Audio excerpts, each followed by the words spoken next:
You're watching Stock Watch this week. I'm Ndawling Lechala, and joining me to unpack your stock-related questions today via Zoom is Cobus Potgieter from Southern Cross Capital and Grant Nader from Benguela Fund Managers.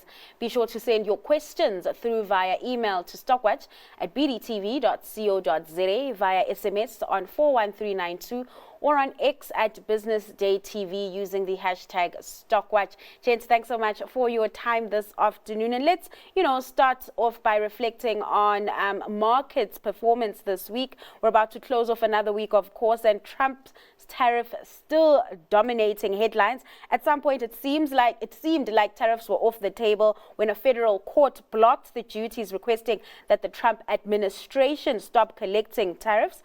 But an appeals court ruling giving the administration some breathing room. Cobus, what did you make of the move and how markets reacted?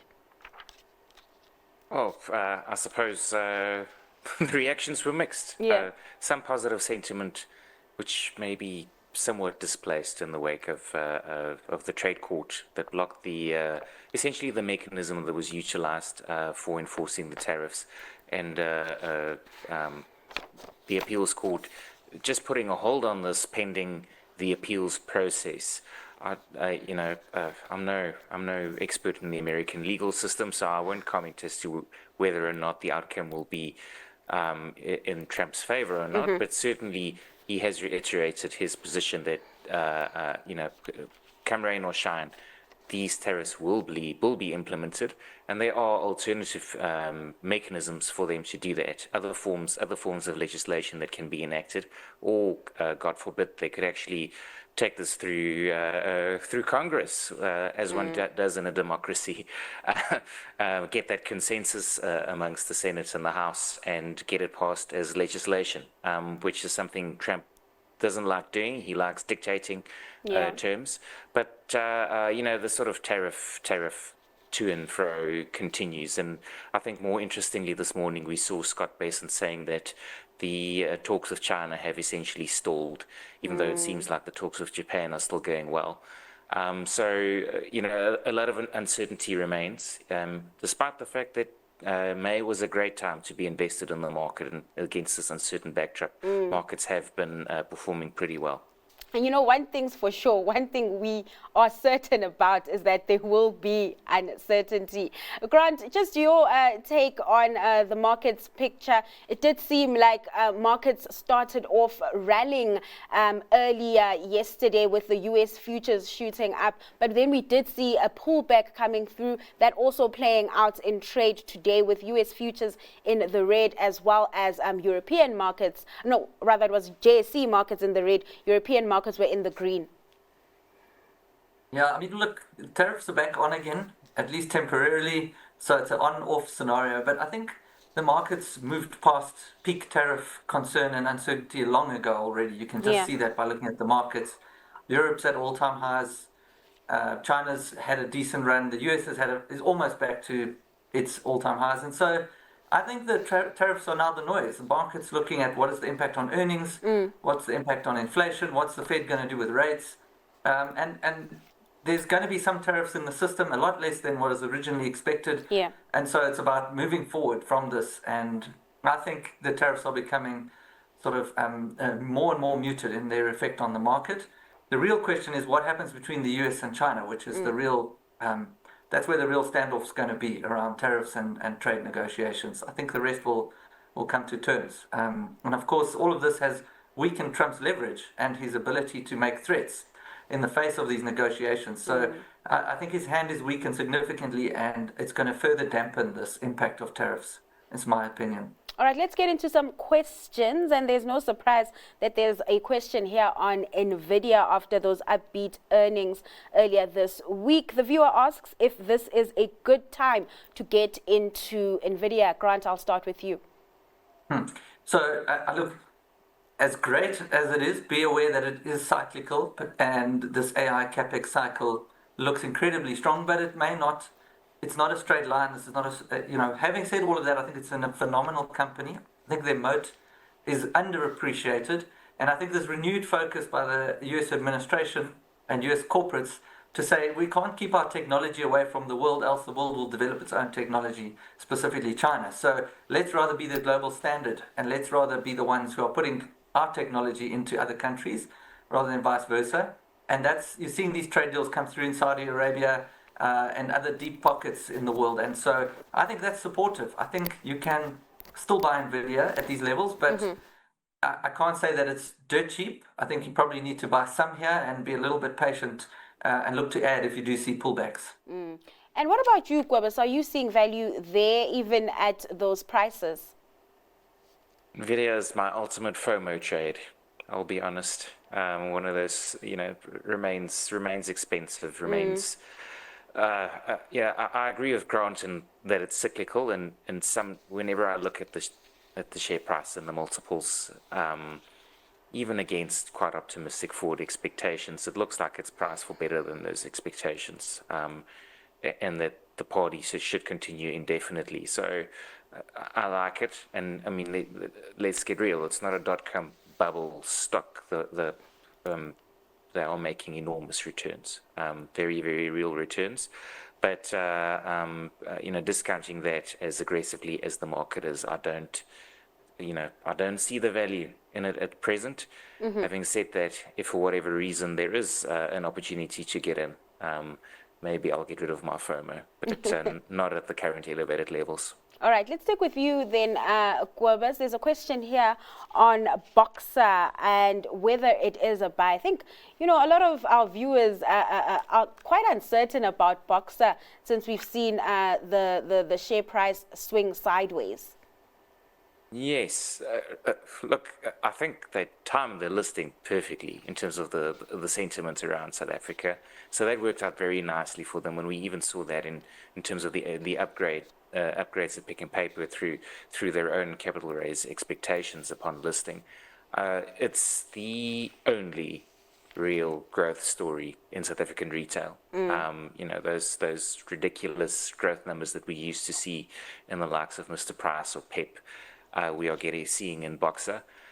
Execution has, in this particular period, been a little bit slower than the market would have liked, and of course the last set of numbers are still very, very murky just because of these once-off costs specifically related to the listing, making any previous numbers somewhat uncomparable because it was still consolidated into Pick and Pay. But I like the story. I like Boxer. And certainly, there was a time, given the wide discount, I would have advocated holding my Boxer through Pick and Pay, but I've become a bit bearish on the Pick and Pay. They've deferred the return to profitability even further in their set of results. So for now, I would take my Boxer exposure directly and cut out the risk that's sitting inside of Pick and Pay. And that was going to be my next question then, Grant. If you'd rather hold Boxer through Pick and Pay or just go straight into Boxer? No, I don't have the conviction around Pick and Pay's execution. I don't see it playing out, and I don't see a clear path to recovery. So, I agree with Cobus. I think Boxer's got a good story, good management, good growth prospects.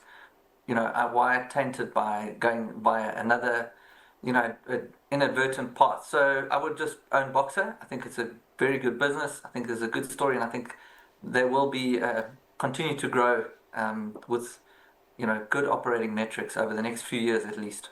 Now there's a question here on Grindrod. I'm not sure if any of you look at it. The viewer says that the company's full year earnings dipped by 68%, but the share price remains resilient. And they're asking for just your views around that counter, considering what's also been playing out in Mozambique. I'll start off with you, Grant. So not one I'm very close to, but they were doing really well. They were benefiting from Transnet's challenges through their Mozambican port exposure. And I think that earnings knock is probably a function of what happened in Mozambique. But that's not going to last forever. And I think the market's looking through that. And so that's why you're finding that resilience in the share price. And I think that's probably the right thing to do. It's a good management team and they're well positioned South Africa's problems logistically are not over yet. And so I think it's a decent little business. And we really are seeing a slow turnaround when it comes to Transnet. Do you see value in Grindrod, Cobus? Yes, I mean, the holders have been well rewarded in this one over the last 5 years or so. And look, there's some questions around the sustainability of the model, but ultimately, I agree. The execution around the Transnet turnaround is likely to take longer than even the most pessimistic expectations at this stage. And frankly, those business practices are being cemented. That the Infor from my hometown to all the way to Mozambique, from Pretoria to Mozambique, is essentially it's permanently in a state of disrepair, and that's just because of the enormous amounts of heavy trucks moving over that highway that weren't there before. It's being, essentially supplanting Transnet. Because of the inability to get goods out to port. So filling that gap, that's been a phenomenal success. And Grindrod, of course, doubled down in investing into that port. So, no, I continue to like it. And frankly, given forward expectations, it's still reasonably priced. So I'm not surprised that it hasn't dipped back. It did, collect some super profits, but I think the price is sort of normalized for sustainable earnings going forward. And before we head into the break, there's a question here around the recent rate cut and where you are increasing your exposure, considering we just got that cut yesterday, Grant. So I think what the cut was one thing, and it was quite widely expected, but what also came through quite nicely was the openness and the sentiment around a future cut. So that's positive. And then it's also widely expected to see further cuts globally, both in Europe and in the US, but perhaps over a longer term, so maybe into next year. And I think we could probably see SA, if you're taking another 12-month view, we might see more than one cut. So I think you're going to see a slow, gradual, but a bit more of a cutting cycle continuation. So that's positive for, at the margin, your consumer discretionary, so a little bit better for them. We're also seeing, real wage growth is pretty decent for the last 6 months as inflation's been quite subdued. So that's positive. And then you add to that rate cuts, it helps the consumer. It's good for financials because the yield curve's been steepening. So the SA-facing businesses I think they're reasonably well placed. But make no mistake, we are still in restrictive territory. Yes. The interest rates are really high.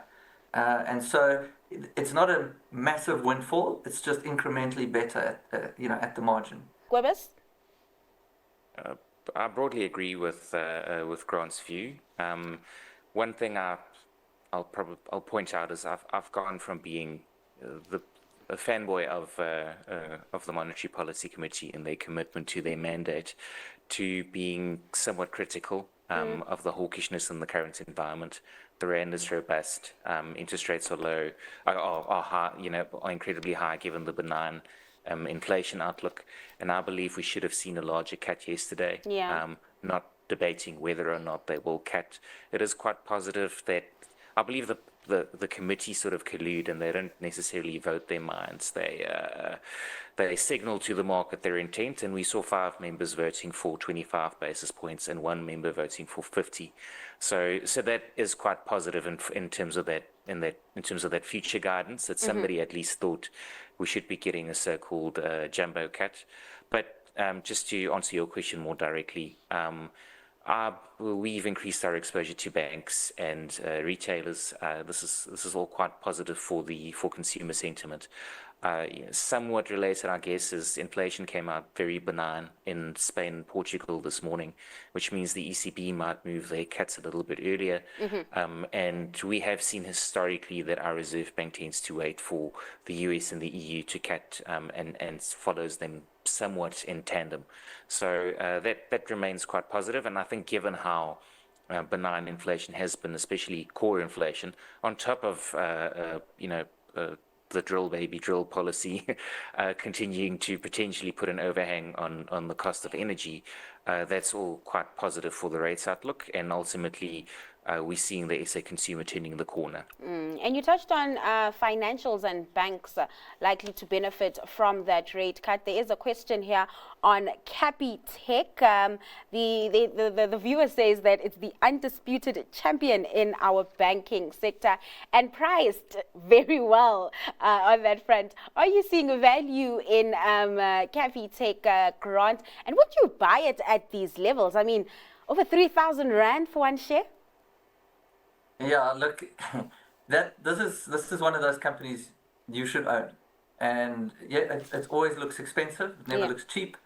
It's a lot more than a bank. It's a platform, and it's they've evolved significantly in this business. I think it's very underrated how good a business it is, how many high margin levers they've got. Their ROE is actually growing, not slowing down as they mature, because they continue to find new ways, new products to launch into this massive customer base and this rich data that they have. So I think it's a phenomenal business. Okay, sure, it's had a run. I wouldn't be buying everything here. I mean, if you hold it, if you've had it already, keep holding it. If you don't have, you need to find a way to get some into your portfolio. So, buy some. You don't have to buy your full position. Hope you get an opportunity to buy some lower. But I think if you're taking a 5-10 year view, investing in SA, this is a company you should definitely have in your portfolio. I'll give you another question, Cobus, and this just around those interest rate cuts. With a number of them coming through already, how have you been viewing the property sector? Reasonably positively. The property sector has, of course, had its own atypical headwinds in the wake of COVID, and I think a lot of the big names were overexposed to commercial, which is essentially devastated. But that trend is turning around, and we continue to be constructive on the property sector more generally. And we say this every year, but that sort of return to normalcy and that pickup in activity around retail and even now office space, obviously industrial property has continued to do well, and that's perhaps just a secular effect of call it the so-called new economy, warehousing, centralization of distribution. That's been very positive for that sector. But retail and office space less so, but those seem to be turning around. And frankly, in my area, I'm having a tough time finding decent offices at the moment. So it seems to be a seller's market again. And altogether, I guess the cuts in rates is positive for those stocks as well. They're almost like geared bonds. So if you like a long duration bet and you believe we're going to see cuts, it makes the sector quite attractive. And Grant, what are you liking in that sector in particular? Would you rather go for an industrial logistics focused counter like an Equitas, or more of a diversified player? I mean, look, we've tended to own the higher quality stocks, and we've owned the Equitas, the storage of the world. But I think, the retail stocks have done well. The retail property, both here and globally. I mean, the Neppies and those in Eastern Europe, Vukile, etc., have done really well. The question is, where is the next opportunity? Where is it? I think if you take the view that Cobus expressed and you think office is bottoming, you can start looking outside of the ones that have done well already, which is really the retail and industrial focused. So you could probably start looking at a growth point. But, I mean, that's probably worth looking at, but it's not that obvious to me that it's compelling. So, I tend to still think that the guys in the retail facing space will see the most leverage, the most upside if the SA consumer improves and we see this ongoing improvement in the economic cycle. And you mentioned, the growth in the retail property segment, and we're seeing the likes of Dis-Chem continuing to expand its store expansion plans, and I'm sure property companies likely to benefit from that. And let's look at those Dis-Chem numbers now, Cobus. What was it? I think earnings were up close to 20%, and they've pointed to tight cost control measures. The share price, however, down 5%. Does this scream buy now? This is probably an attractive entry point into this game. They do provide occasional trading updates, which don't have a lot of color. It's just top line revenue numbers for the divisions, but they provide some insight, and those numbers, in the run up to these results, the market was quite disappointed. So the market had sort of reset its expectations for earnings growth off the back of that, and then in the trading statement which came out on Monday, which just as an aside in terms of communication to the market, the rules of the JSE say once you become aware that your results could vary by more than 20%, you should release a trading statement. And I refuse to believe that this management team, become aware of the possibility. I refuse to believe that this management team became aware of that on Monday, 4 days before results. Excuse me, the results ended up being decent because of the cost control you describe. Like for like growth, a little bit disappointing given the excellent PEP numbers we saw last week, and the store openings perhaps a little bit behind expectation. So it's a growth story still. But so the market is looking for that sort of aggressive path towards growth. But overall, in terms of the actual results, very good results from wholesale. We're seeing that JJ business really expand, selling well into independents as well as the new franchising model. So that's looking pretty good. The market is perhaps disappointed from an expansion perspective. All right. But we like the stock at this level, and we believe this is quite an attractive valuation, especially relative to something like Clicks. All right, let's get into your stock picks now. Grant, where are you seeing opportunity at the moment? So I'm going with an unusual name. It's called Inost, and it's a Polish company that does, e-commerce fulfillment. They run these automated parcel lockers. So, instead of the companies delivering to your door, that last mile delivery costs these logistics companies a huge amount in terms of margin and expense. So rather what these guys have done is they've built these lockers. It's obviously fully encoded and automated. People can order, whether it's from whatever online shop they're at. They go and collect their stuff in their locker at their own convenience at a nearby location. It's built in Poland. They've got a massive market share, and they're expanding into the UK and France. And I think this is where a lot of e-commerce is migrating, because it's far more cost effective, and it's also convenient for the consumer who doesn't have to make sure someone's at home to collect the delivery, etc., etc. So I think this is a growth area. I think it's a good management team. I think there's a long runway for growth, and I think it's a good entry point as well. So that's my pick of the day. It's Inost. All right, Cobus, what are you hanging your hat on today? What's your stock pick? I knew I should stick to onshore because I was on with Grant today. I wasn't going to find anything as interesting as that.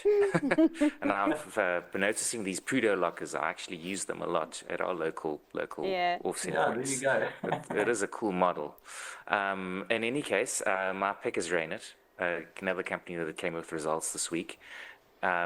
Because of the exit out of British American Tobacco, which I thought was quite monumental at the time, we have sort of weaker optics on what the underlying discount is doing. And given that all of the assets are unlisted now, we have to wait for these quarterly updates. At least it is listed in Luxembourg, so we get quarterly results, which is nice. But we got the full year results to the 31st of March. And now we know what the discount is. This discount in terms of our modeling at the moment is around 38%, updated since that 31 March print, which is quite deep for the structure. And we like in the first place the cheapness of that implicitly, and we like the underlying assets. We like the execution inside of Pens Corp in particular. That business still has significant momentum. It's executed very, very well, and we're seeing significant growth in that. But certainly this structure is less efficiently priced now, I think, because it's lost all of those, those listed underlyings that could guide one as to the underlying holding in the holding company, but value in the holding company. But nonetheless, given that it is so cheap and we like the underlying, we think it's a good entry point at this stage. All right, gents, thanks so much for joining me this afternoon. That was Cobus Potgieter from Southern Cross Capital and Grant Nader from Benguela Fund Managers. Do remember that Stockwatch pre-records on a Monday and Wednesday at 1 p.m. and is live at 6:30 p.m. on Tuesday and Thursday, while Stockwatch this week is live at 12:30 p.m. on Fridays. Now keep that in mind and keep your questions coming. For now, that's all from Stockwatch this week, but do stay tuned for lots more coming up right on Business Day TV.